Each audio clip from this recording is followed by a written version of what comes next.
और देखिए, हम नियम कानून का पालन करने वाले लोग हैं। उन प्रत्याशियों की तरह नहीं कि जिनको मुंह की बवासीर हो रखी है। उनको तर्कों के साथ समझाने का प्रयास हम क्या करते। हमें तो सहारनपुर के लिए बड़ी बड़ी योजनाओं को लाना है। आज फुआरका जाके देखिए किस प्रकार से वो विश्वविद्यालय, वो सपना साकार हो रहा है हमारी अपनी नज़रों के सामने।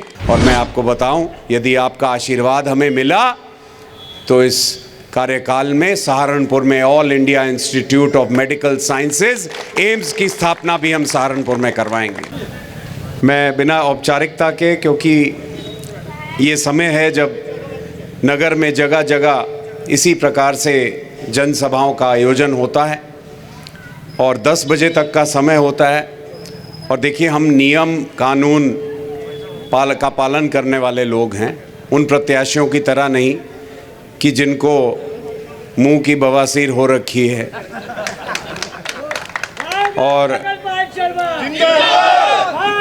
वो कुछ ही बक देते हैं, कुछ ही कह देते हैं। ये नहीं सोचते कि किस प्रकार जब कोई व्यक्ति जिसकी तरफ कोई एक वर्ग देखता है और वो अनर्गल बातें कहता है तो उस वर्ग पे उस चीज़ का असर पड़ता है।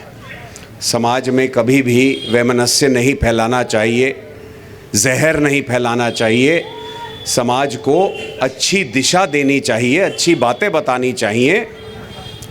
और इसीलिए मैं अति सम्मानित मंच को प्रणाम करता हुआ यहाँ बहुत ही सम्मानित लेबर कॉलोनी क्षेत्र के मेरे सभी बुज़ुर्गों, साथियों और मित्रों को नमन करता हूँ और शीश झुका के जय श्री राम बोलता हूँ। मैं आप सबको बधाई देता हूँ। आज विश्व रत्न बाबा साहेब डॉक्टर भीमराव अंबेडकर जी के जन्म जयंती के उपलक्ष्य में, और ये कामना करता हूँ कि हम सब मिलजुल कर जो मूल भाव आदरणीय बाबा साहब द्वारा मन में रखते हुए संविधान रचा गया, उस मूल भाव को आगे लेकर इस देश को विकसित भारत बनाने की ओर अग्रसर होंगे। हम सहारनपुर की अपनी बात करें तो एक विकसित सहारनपुर का निर्माण हमारा संकल्प है। आप याद करिए, जब आपने हमें यहाँ से विधायक चुनकर भेजा था तो हम उस समय से कहते आ रहे थे कि हम सहारनपुर में विश्वविद्यालय की स्थापना कराएंगे, हम सहारनपुर के बाईपास का निर्माण करवाएंगे। विश्वविद्यालय को जब हमने विषय उठाया तो कुछ लोगों द्वारा उसका मजाक उड़ाया गया कि सहारनपुर में क्या ज़रूरत है भाई विश्वविद्यालय की, मेरठ में है। तो अब उनको तर्कों के साथ समझाने का प्रयास हम क्या करते। हमें तो सहारनपुर के लिए बड़ी बड़ी योजनाओं को लाना है, यह हमने ठान ली है बात। और आप देख रहे हैं, आज फुआरका जाके देखिए किस प्रकार से वो विश्वविद्यालय, वो सपना साकार हो रहा है हमारी अपनी नज़रों के सामने। शिक्षा का सत्र इस साल प्रारंभ हो गया है वहाँ, और 2-3 साल में एक क्या स्वरूप वो विश्वविद्यालय लेगा। सहारनपुर अपने आप में एक एजुकेशनल हब बनेगा। दूसरे प्रदेशों से भी बच्चे आएंगे यहाँ पढ़ने के लिए। फिर चाहे सहारनपुर बाईपास का निर्माण हो, चाहे सहारनपुर से दिल्ली हाईवे का निर्माण हो, चाहे बात हो सहारनपुर को स्मार्ट सिटीज़ योजना में सम्मिलित करने की, चाहे बात हो यहाँ सहारनपुर से मेरठ तक रेल लाइन दोहरीकरण कराने की। अभी हाल ही में वंदे भारत एक्सप्रेस को हम सहारनपुर ले आए।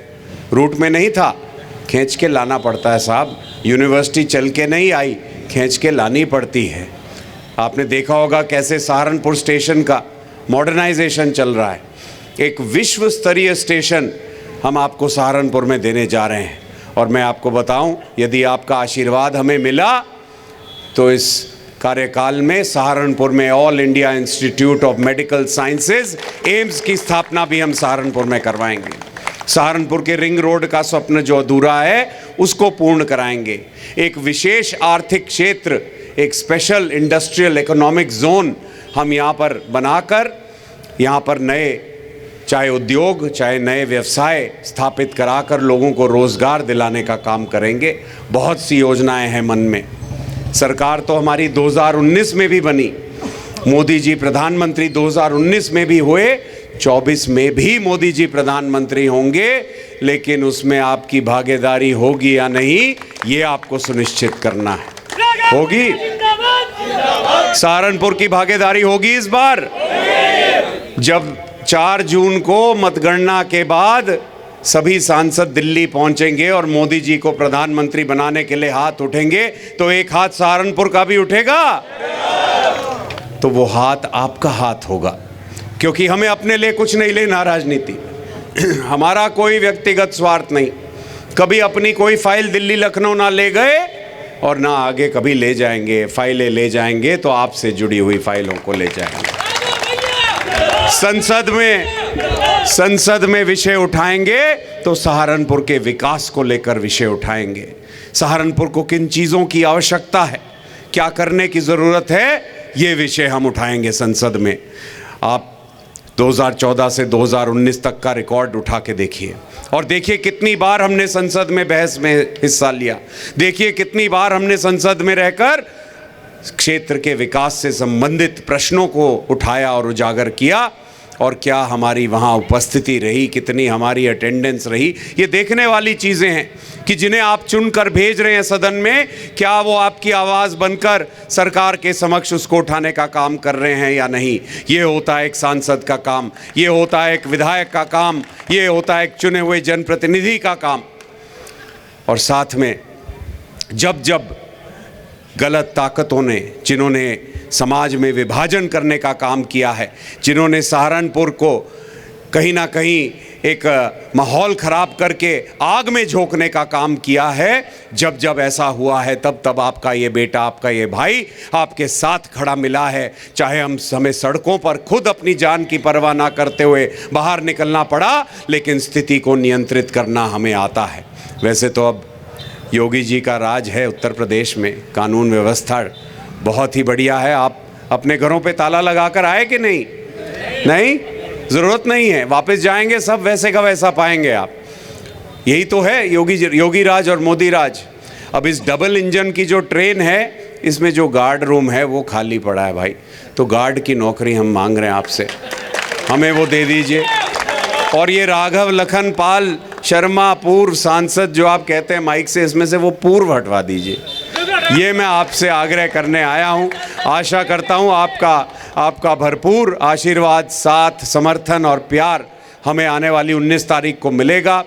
मैं आपको ये बता देना चाहता हूँ कि वैसे तो पूरा वातावरण राममय है, मोदीमय है, लेकिन पोलिंग हम 60% करते हैं और बहुत संतुष्ट हो जाते हैं। हमें लगता है बहुत कर लिया, 90 पार करना है इस बार। बोलो कर लेंगे?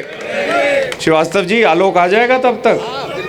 आप भी जितनों के भी बच्चे बाहर हैं सब बुला लीजिए, एक भी वोट नहीं छूटना चाहिए। सब यहाँ आकर पोलिंग को 90 पार करके और अपने यहाँ सहारनपुर में कमल का फूल खिलाएं। एक सूचना आपको देना चाहूँगा, परसों यानी 16 तारीख को हमारे प्रदेश के यशस्वी मुख्यमंत्री योगी आदित्यनाथ जी सहारनपुर आ रहे हैं। सहारनपुर महानगर में एक रोड शो में वो रहेंगे और आप सबसे आग्रह है कि आप 3 बजे जो भगत सिंह चौक है पुल खुमरान पर, वहाँ पहुँचें और साथ में रोड शो में रहकर सम्मिलित हों और हमारा हौसला बढ़ाएं। जय श्री राम।